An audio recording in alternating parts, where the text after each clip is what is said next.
Having resistance issues with your elliptical or exercise bike, such as pedals being stuck on the hardest level, well, we're going to show you how to fix that right now.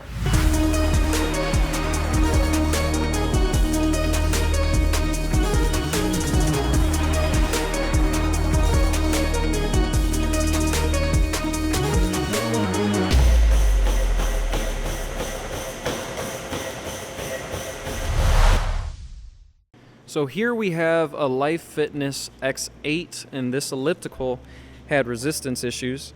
And the problem with this one was that it was stuck on the hardest resistance, level 20. No matter how many times we lowered it to level 1, it stood at level 20, so it was very hard to pedal all the way through.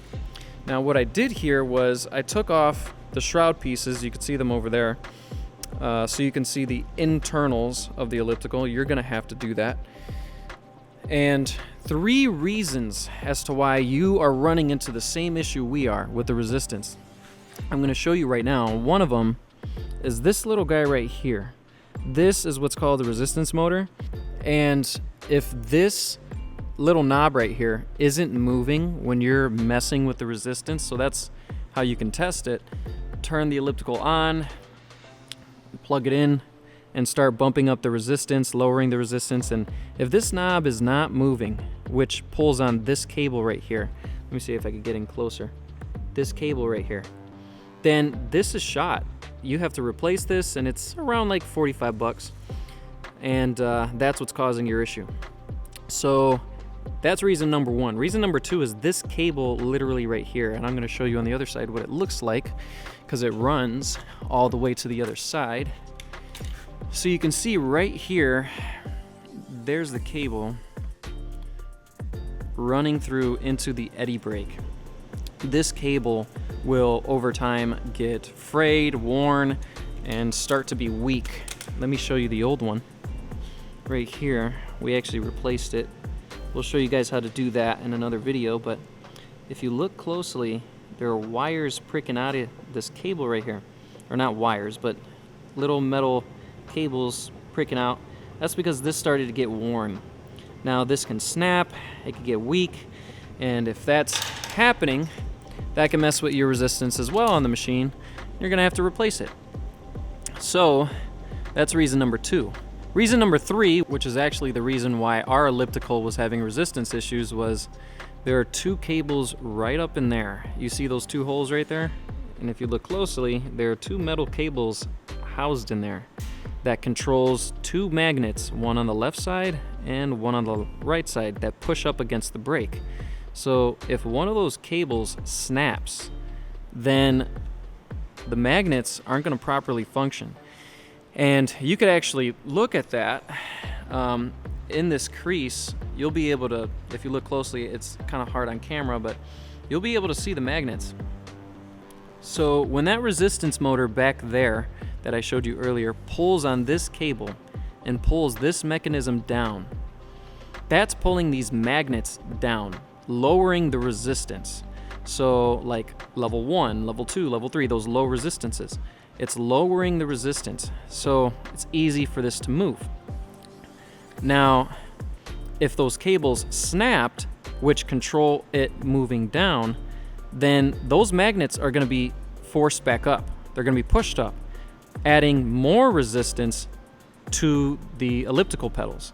So in our case, the cable on the left side was completely fine, so the magnet was able to move freely, easily. The cable on the right side, though, snapped, and the magnets on here, we could clearly see right within those creases, they weren't moving properly. So it just kept pushing and pushing up against it. That's why the resistance was so hard, or the level was staying at 20. No matter how many times we changed the resistance, it was just hard to pedal. Hopefully that makes sense. If you have any questions, hit us in the comments. But you can actually see the magnets moving up and down, and test for that by this cable right here. If you pull on it, let me show you, bring that up and down and look inside there while you're doing it, you'll see the magnets moving. Now it's really difficult to see right now on camera, but if you do that yourself, you'll see those magnets moving up and down. When we did that, the right side wasn't moving.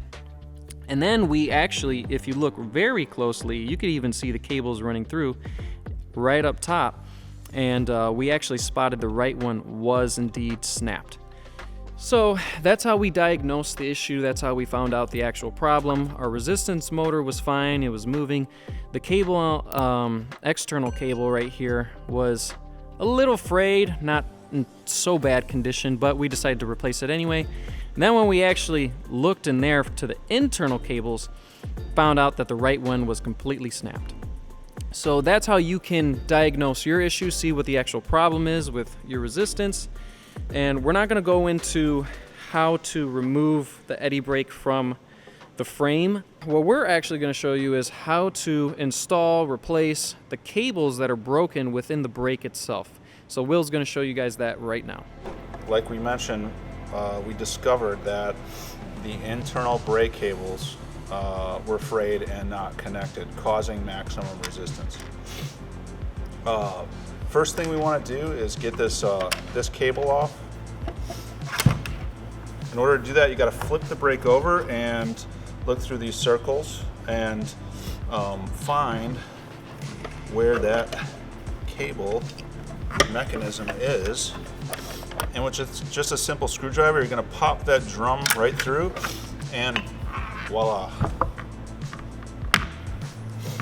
You can see, as we pointed out earlier, that there's fraying, which probably means the cable is stretched and not pulling the brake shoes, which we'll show you in a second on the inside. You gotta take the drum out of the flywheel, and it's 4 screws.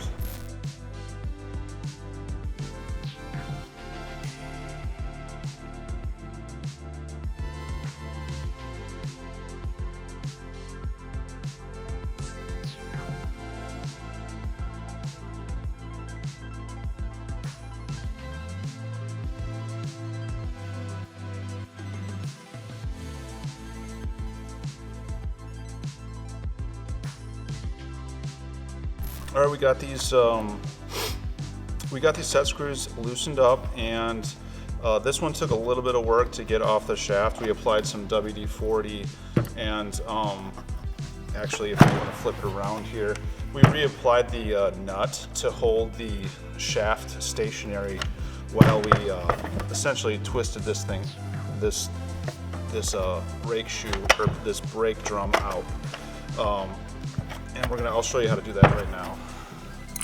So all we did was put a wrench on the nut, and that held it stationary and allowed us to, twist this out. All right, there we go. We got it off. As you can see right here, the internal brake is connected via cable, the internal brake cable, to this floating mechanism, but it is not connected here. So this brake shoe, and you can kind of see some wear, but it actually was close to the inside wall of the flywheel, causing our symptom, right? The maximum resistance. So let's get these bad boys installed. All right, we actually found the broken internal cable. You can see, it frayed, and it's just because, they use the machine a lot, and it's stretched and broke, and that's what it was supposed to look like. And this is what we're gonna replace right now. The next step is to get in there and do that, but we have to get these screws out. So I will take this apart and split it. All right, we got that off, and we can now separate this. This here is on the other side. This mounts on the axle. It doesn't really matter which way you reinstall this, so long as the set screws are in place and everything comes out.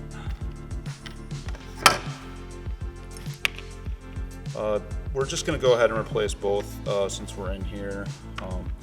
We sell these on our website, hydrafitnessexchange.com.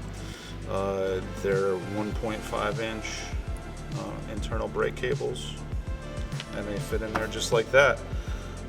So now we're going to go ahead and put everything back together. All right, here we go, the whole array of parts here, and we are now ready to install our new internal brake cables. The first thing we're going to do is position the shoes in the correct place, and these are magnetic. They're going to want to draw in everything. These have these little ends here that you want to insert into this like little pivot area. Okay, and then we'll do it for this side. Okay, nice. All right, the next step is taking the internal brake cables and putting the small side through the top, like so. And this will get us ready to add the sliding mechanism. I'm just going to go ahead and put these springs in their correct place.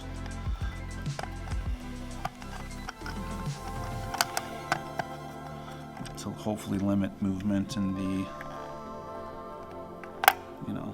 the brake shoe. So we're going to put these guys here and here, and that has to be facing the window. I'm calling that the window.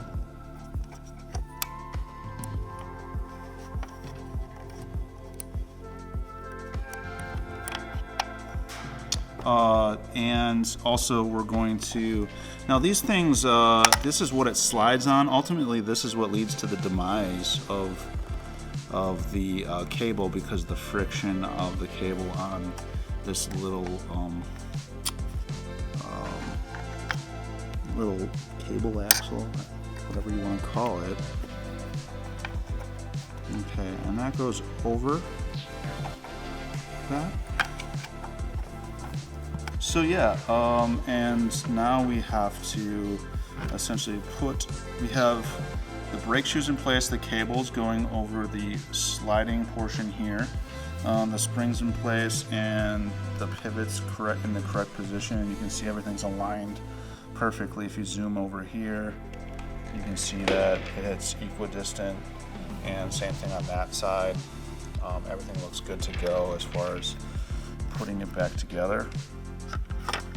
I put the cover on, and before I did that, I already had the other side, the axle set block, and just wanted to show that to you. Here we go. You can see the threading there, and I will just start the screw, all 4 screws. So we went back in and got our little rogue screw out and have all 4 in place.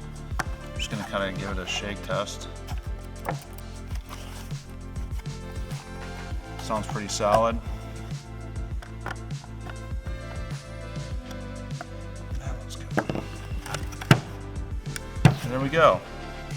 Just give it one last tug here on the floating mechanism, and look at how nice that's moving. That's perfect. There's going to be nothing wrong with this brake after we're done with it. You have to put this side opposite to the bottom of this dwelling place for this brake drum, and we did put a little bit of WD-40 on it, so it should slide right in place. All right, so this one's being a little stubborn for whatever reason. The shaft here must have expanded a little bit more than the internal diameter of this. So we're just going to go ahead and take a socket like this, a deep well socket that has a bigger diameter than this, so we don't ruin the threading, and we're going to tap it on.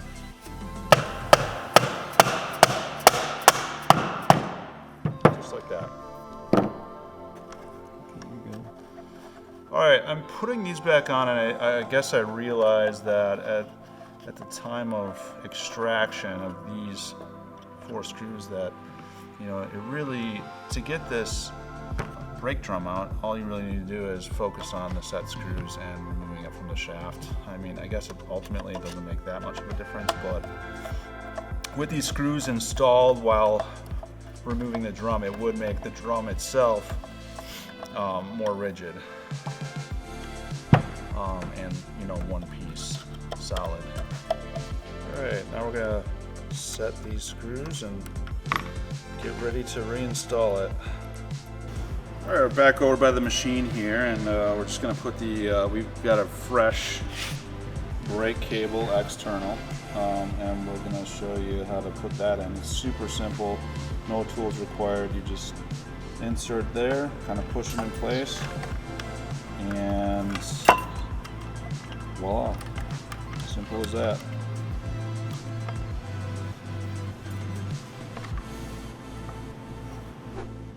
So there you have it, reinstalled back into the elliptical, brand new cables, and everything we did to take it out, just did in reverse, even on the other side, belt's tight, and we also made sure that the resistance motor, let's bring this light over here, we also made sure that it's in the same exact position, so that way the levels aren't off. So 20 feels like 20, level 1 feels like level 1.